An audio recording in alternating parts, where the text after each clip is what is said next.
আমরা 3 লাখের ঘর দেব। এই মুহূর্তে 2025 সালে লক্ষ্মী ভাণ্ডার প্রকল্প এবং আবাস যোজনার টাকা দেওয়া নিয়ে বিরাট বড় খুশির খবর।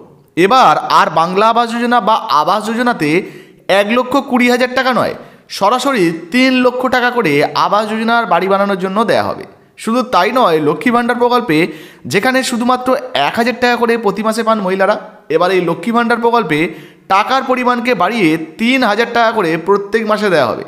তো বর্তমানে এই দারুণ সুখবরটা কোথা থেকে উঠে এসছে, কারা ঘোষণা করেছে, এই বিষয়ে নতুন তথ্য কী রয়েছে, সমস্ত কিছু লাইভ আপনাদেরকে দেখিয়ে দেবো। তাই ভিডিওটা একটু স্কিপ না করে পড়ে দেখুন। আপনি যদি আমাদের চ্যানেলে নতুন আসেন, অবশ্যই চ্যানেলটিকে সাবস্ক্রাইব করে পাশের বেল আইকনটিকে অন করে রাখবেন এই ধরনের গুরুত্বপূর্ণ ভিডিও সবার আগে পাওয়ার জন্য। ফেসবুক থেকে দেখলে পেজটা ফলো করতে ভুলবেন না। চলুন শুরু করা যাক।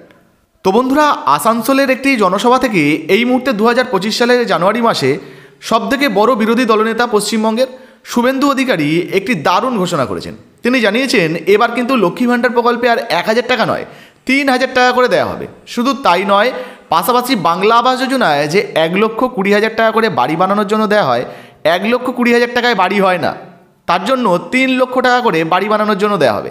তো সরাসরি তিনি কি লাইভে জানিয়েছেন সেটা আপনাদেরকে জানাবো, তারপর কবে থেকে এই টাকা দেওয়া হতে পারে বা কী শর্ত রয়েছে সেটাও জানিয়ে দেবো। বাংলাতে জঙ্গিদের রাজত্ব করবেন না, বাংলাকে ডক্টর শ্যামাপ্রসাদ মুখার্জি তৈরি করে দিয়ে গেছেন, তাকে রক্ষা করবেন।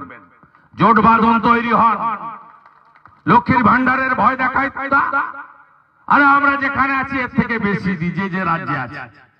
1,000 টাকা দেয়, বিজেপি এলে 3,000 টাকা দেবে। 1,000 টাকা দেয়, বিজেপি এলে 3,000 টাকা দেবে। 1,20,000 ঘর হয় নাকি? আমরা 3 লাখের ঘর দেব, সঙ্গে বিনা পয়সা শৌচালয় বানিয়ে দেবো, নলে জল দেবো, সোলার আলো দেবো, ইলেকট্রিকের বিল দিতে হবে না।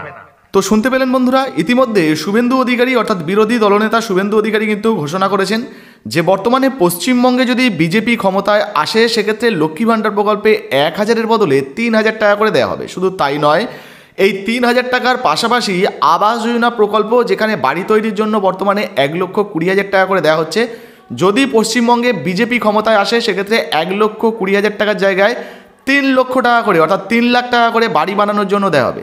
শুধু এখানেই যে তিনি থেমেছিলেন তা নয়, তিনি আরও জানিয়েছেন এই বাড়ি বানানোর পাশাপাশি প্রত্যেক বাড়িতে শৌচাগার বা শৌচালয় বানিয়ে দেওয়া হবে, সঙ্গে পানীয় জলের ব্যবস্থা করে দেওয়া হবে, এমনকি ফ্রিতে যাতে বিদ্যুৎ ব্যবহার করতে পারেন তার জন্য বাড়িতে বাড়িতে সোলার প্যানেল লাগিয়ে দেওয়া হবে, যাতে করে এই সোলার থেকে যে ইলেকট্রিক তৈরি হবে সেই ইলেকট্রিক ব্যবহার করতে পারবেন। এর জন্য কোনো ইলেকট্রিকের বিল আপনাদেরকে জমা করতে হবে না।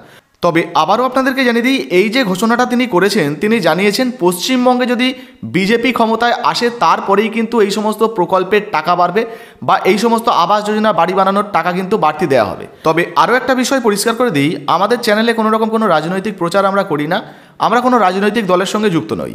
যেমন মুখ্যমন্ত্রীর বিভিন্ন প্রকল্পের ভিডিও আপনাদের সামনে নিয়ে আসি, তেমনই কোনো বিরোধী দলনেতা যদি কোনো ভালো প্রকল্পের ঘোষণা করেন সেটাও কিন্তু আপনাদের সামনে আমরা ভিডিওর মাধ্যমে তুলে ধরি, যাতে করে ভবিষ্যতে আপনারা এই সমস্ত প্রকল্পের সুবিধা নিতে পারেন। যাই হোক, বর্তমানে এই যে আবাস যোজনার টাকা বাড়ানোর বিষয়ে বা লক্ষ্মী ভাণ্ডার প্রকল্পের 3,000 টাকা বাড়ার বিষয়ে, এই বিষয়ে আপনার যদি নিজস্ব কোনো মন্তব্য বা মতামত থাকে অবশ্যই নিজের কমেন্ট বক্সে কমেন্ট করে জানাবেন। ভিডিও ভালো লাগলে ভিডিওতে একটি লাইক দিয়ে ভিডিওটা ফেসবুকে হোয়াটসঅ্যাপে বেশি বেশি করে শেয়ার করবেন। ফেসবুক থেকে দেখলে আমাদের পেজটা ফলো করতে ভুলবেন না। ধন্যবাদ।